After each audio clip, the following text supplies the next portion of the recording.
से बेनिफिट चाहिए तो मैंने क्या कहा, यौगिक व्यायाम, आसन, प्राणायाम, ध्यान और योगमय जीवन जीना। यौगिक एक्सरसाइज, यौगिक पोस्चर्स, यौगिक ब्रीदिंग, यौगिक मेडिटेशन एंड योग इन एक्शन। मैं बार बार कहता हूँ योग को करना भी है और योग में जीवन जीना है। योग युक्त औषध, इसमें आयुर्वेद आ जाएगा। योग युक्त आहार विचार, इसमें पथ्य आ जाएगा, क्या खाना क्या नहीं खाना, बद परहेजी एक बार भी नहीं करना। योग युक्त सारा उपचार, इसमें पंचकर्म षटकर्म आ जाएगा। ये तो प्राथमिकता देने के लिए आयुर्वेद का, पंचकर्म षटकर्मा का, पंचमहाभूत चिकित्सा का, medicated water, medicated food, fasting, उपवास, उपासना का, पथ्य का अलग से हम निर्देश देते अलग से उसको प्राथमिकता देने के लिए कहते हैं। वैसे तो योग युक्त आहार, व्यवहार, उपचार, योग युक्त आचरण में सब कुछ आ गया। योग पूरा,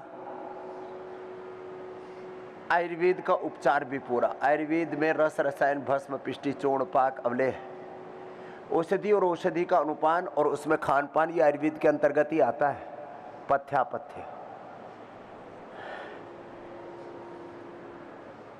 आयुर्वेद की औषध 4 बार तक हम देते हैं। एक तो सुबह उठते ही पंचामृत, एक चम्मच, ज्यादा नहीं। आंवला, एलोवेरा, गिलोय, गोधन, अर्क और हनी, 5 चीजें एक चम्मच बस। तेज गर्म पानी में पी लेना। पेट बढ़िया साफ हो जाएगा, गैस कब्ज एसिडिटी नहीं बनेगी, मोटापा नहीं बढ़ेगा, मेटाबॉलिज्म नियंत्रित रहेगा, इम्यूनिटी अच्छी रहेगी, लॉन्गेविटी रहेगी। बहुत अच्छा है। पूरे शरीर का शुद्धिकरण और सशक्तिकरण, अंदर से टोटल हाइजीन मेंटेन रहेगा और इंटरनल इटर्नल इंटीग्रेटेड एनर्जी। हाँ, ऊर्जा केवल शरीर में नहीं है, केवल इंद्रियों में नहीं है, केवल मन में नहीं है, केवल प्राण में और केवल आत्मा में नहीं है, सबकी एक पृथक पृथक ऊर्जा है। कोई कसर मसर नहीं छोड़ना। योग पूरा, आयुर्वेद की औषध भी पूरी। जैसे योग के 4 घटक है ना, 4 steps of yoga, yogic exercise, yogic posture, yogic breathing exercise, meditation, ये 4 मुख्य घटक है। 5वां फिर है योगमय जीवन जीना। ऐसे आयुर्वेद के भी 4-5 मुख्य घटक है। क्या है? सुबह उठते ही मैंने कहा आंवला, एलोवेरा, गिलोय, गोधन, अर्क, हनी। फिर ये दिनचर्या का हिस्सा सबके लिए, गोघृतपान, फिर सुबह नाश्ते के, दोपहर के खाने के पहले, शाम के खाने के पहले और बाद में औषध लेना, खाली पेट और खाने के। औषध का अनुपान, ये बड़ा महत्व है। खान पान, अब किसी को शुगर है और चीनी खा रहा है ठोक करके, किसी को नमक है और खूब नमक ठोक रहा है, किसी को पहले से कफ कोल्ड ज़्यादा है और उस आइसक्रीम खा रहा है, ठंडी चीज़ें खा रहा है, घी खा रहा है, तो कैसे ठीक हो जाएगा?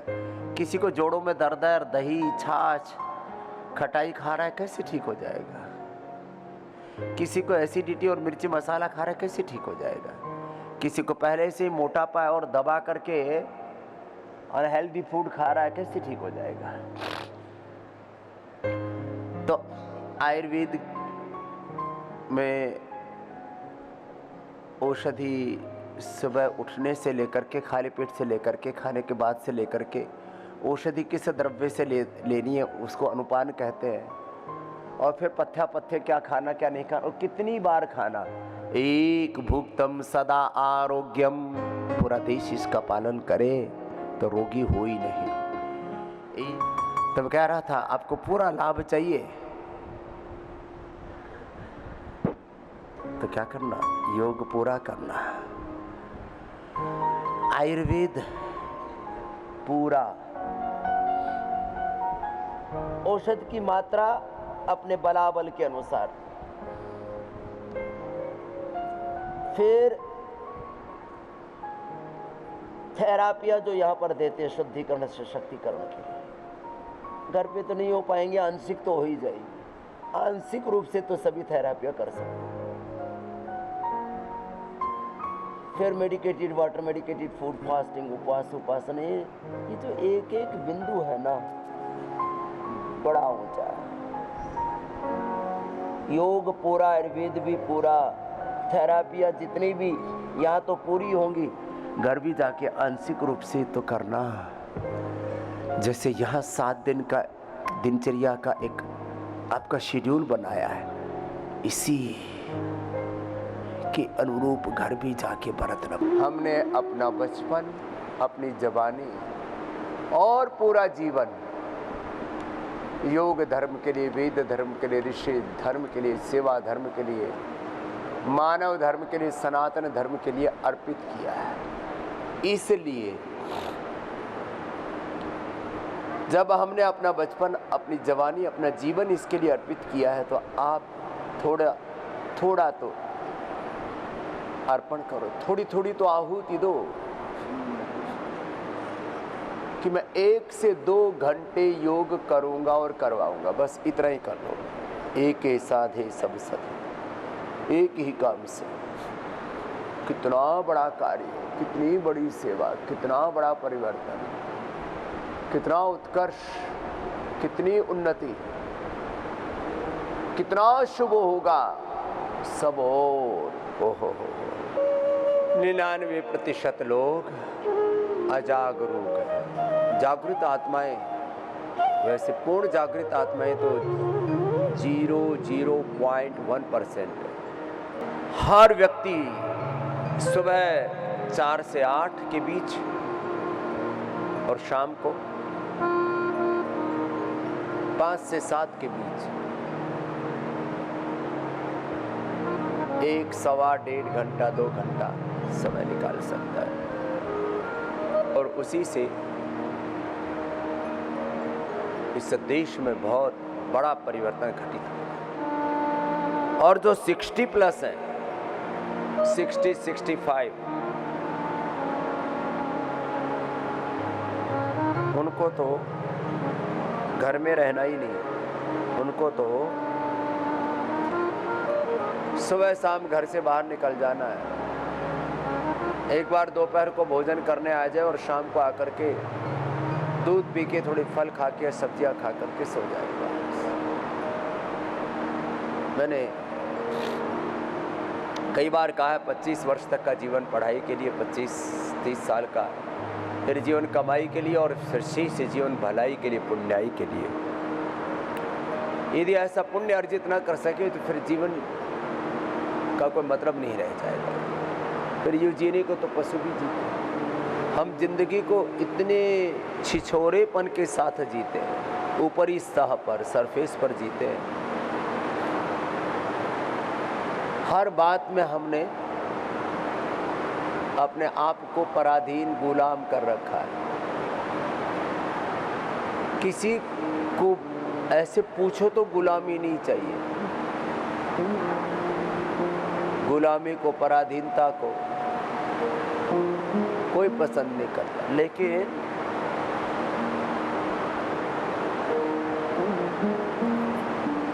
ये डॉक्टर की गुलामी, ये दवाओं की गुलामी, ये विदेशी अर्थव्यवस्था की, विदेशी शिक्षा, चिकित्सा,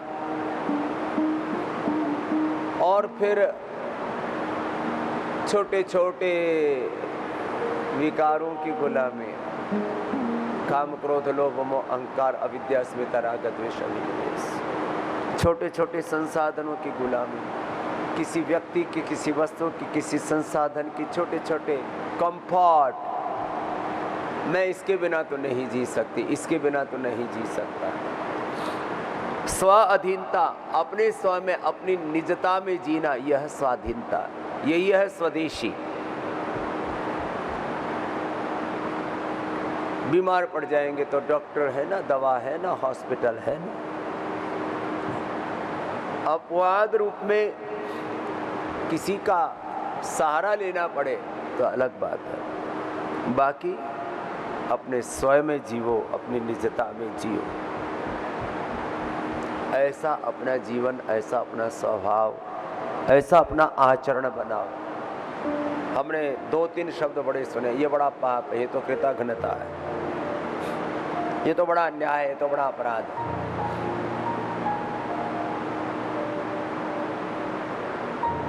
योग धर्म, वेद धर्म, ऋषि धर्म, स्वदेशी धर्म, अपने स्वयं का, अपनी निजता का गौरव न रखना, यही अपने आप में पाप है, अपराध है, अन्याय है, देश के साथ धोखा है, देश के साथ द्रोह। यदि यही बात हम अपने हृदय में संजो लें तो आने वाले मात्र 10 से 15 वर्षों, मात्र 10 से 15 वर्षों, 2047 तक का इंतजार करने की जरूरत नहीं है। विश्व की परिस्थितियां बदल रही हैं।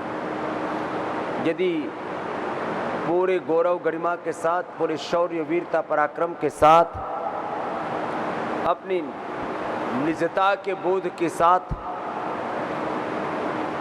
स्वदेशी को, स्वधर्म को, राष्ट्र धर्म को प्रखर रूप से हमने नहीं अपनाया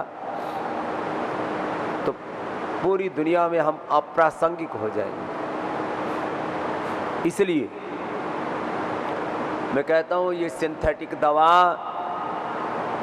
ये synthetic hair care, dental care, skin care, synthetic जूते, कपड़े, ये सब आयातित अपसंस्कृति, विकृति, इसको छोड़ो, अपनी प्रकृति से जुड़ो। स्वदेशी शिक्षा, स्वदेशी चिकित्सा, स्वदेश का आहार, विचार, खान पान, वेशभूषा, स्वदेश का गौरव, स्वधर्म का गौरव, स्वधर्म का आचरण, सबसे बड़ी चीज है आचरण। आचरण, आचारहीनम न पुनन्ति देवा। हमारे आचरण में स्वदेशी का दर्शन उतर जाए। दुनिया के छोटे छोटे देशों ने इसी स्वदेशी के दर्शन पर चल कर के, जो जर्मनी है, फ्रांस है, इटली है, स्पेन है, ऑस्ट्रिया है, ऑस्ट्रेलिया है, कुछ क्षेत्रफल में बड़े हैं लेकिन आबादी तो हमसे 20-20 गुना कम है, 50-50। इजराइल की तो हमसे 150 गुना कम है। लो, तुलनात्मक चीजों से, तुलनात्मक दृष्टि से जब बातों को देखते हैं, तथ्यों को, सत्यों को देखते हैं तो बात समझ में आती है। कुछ हमसे 25, कुछ हमसे 50, कुछ 100, कुछ 150 गुना कम है आबादी में। जापान से लेकर के, इजराइल से लेकर के अलग अलग देशों को देखते हैं। दुनिया के ताकतवर 20-25 देशों के साथ ही अपनी तुलना करो। किसी किसी देश की तो आबादी 5, 10, 25 लाख की है, वहाँ के मूल निवासियों की, चाहे मॉरिशस है, चाहे मिडिल ईस्ट के देश हैं, कुछ अफ्रीकन देश हैं, आबादी 5, 10, 25 लाख की, 50 लाख की, और बड़े स्वावलंबी हैं, बड़े स्वाभिमानी हैं। हम 150 करोड़ की आबादी होकर के ऐसे प्रमाद में जी रहे हैं। जागने की जरूरत है। और इसलिए कह रहा हूं, हम स्वदेशी का, स्वधर्म का, योग धर्म का, राष्ट्र धर्म का आचरण, और इसके लिए कुछ लोगों को बड़ी पहल करनी पड़ती है, बड़ी भूमिका निभानी पड़ती है। और इसमें जैसे मैंने कहा, मातृशक्ति और जो 60 प्लस है वो एक बड़ी भूमिका निभा सकते हैं। 60, 62, 65 में ज़्यादातर लोग रिटायर्ड हो जाते हैं, तो घर में ना बैठे रहे। ये परंपरा रही है भारत की। 60-65 के बाद तो घर से बाहर निकलना ही है। तो क्या करें? पहले सारी शिक्षा के काम, चिकित्सा के काम, संस्कार देने के काम, समाज को उठाने के काम, समाज को जोड़ने के काम, ये सब बड़े किया करते थे। आज भी जब देश के सामने विविध प्रकार की चुनौतियां हैं, संकट है, तो 60 प्लस वाले भाई बहनों को ये योग करें और कराएं। शेष 1-2 घंटा तो दे ही सकते हैं। ये तो दिन भर इसी के बारे में बात करें, योग के बारे में, आयुर्वेद के बारे में, स्वदेशी के बारे में, स्वधर्म के बारे में, राष्ट्र धर्म के बारे में, अपने गौरवशाली अतीत के बारे में, भारत के वर्तमान के सामर्थ्य के बारे में, और अतीत का गौरव, वर्तमान का सामर्थ्य, और स्वर्णिम भविष्य का एक परम वैभवशाली जगत गुरु, विश्व गुरु भारत का संकल्प लेकर के आगे हम बढ़ेंगे तो निश्चित रूप से शरीर में थोड़ी थोड़ी टेक्निकल प्रॉब्लम्स हैं, थोड़ी फिजिकल, थोड़ी मेंटल, इमोशनल प्रॉब्लम्स हैं, वो तो अलाइन हो ही जाती ना। मैंने कल भी कहा था, योग से बॉडी ऑटो पायलट मोड पर आ जाती है। शरीर की एक मूल भाव चेतना है, शरीर का, इंद्रियों का, मन का, जीवन का एक मूल स्वभाव है। योग हमारी मूल प्रकृति है, और जब मूल स्वभाव में, मूल प्रकृति में हम प्रतिष्ठित हो जाते हैं, फिर रोग का तो प्रश्न ही नहीं। ये बात समझ में आ जाए तो ये जो खुरापात हो रही है, चारों तरफ झमेला है दुनिया में, पगलाए हुए हैं लोग, छोटे छोटे आकर्षणों में, छोटे छोटे प्रलोभनों में अनमोल जीवन को बर्बाद कर रहे हैं। ना मेरे भाई बहन, योग में उतरो, रोग तो मिटेंगे, व्याधि तो मिटेगी, समाधि लगेगी, अपने भीतर इतनी विराटता का बोध होगा, मानव से हम महामानव, पुरुष से महापुरुष, नर से नारायण बनेंगे, और आत्मा से ब्रह्म होने की यात्रा, तत्त्वमसि प्रज्ञानम ब्रह्म अयमात्मा ब्रह्म शिवोहम शिवोहम, रामत्व, कृष्णत्व, हनुमतत्व, शिवत्व की ये जो यात्रा है, आत्म तत्व की यात्रा, ये पूरी घट जाएगी।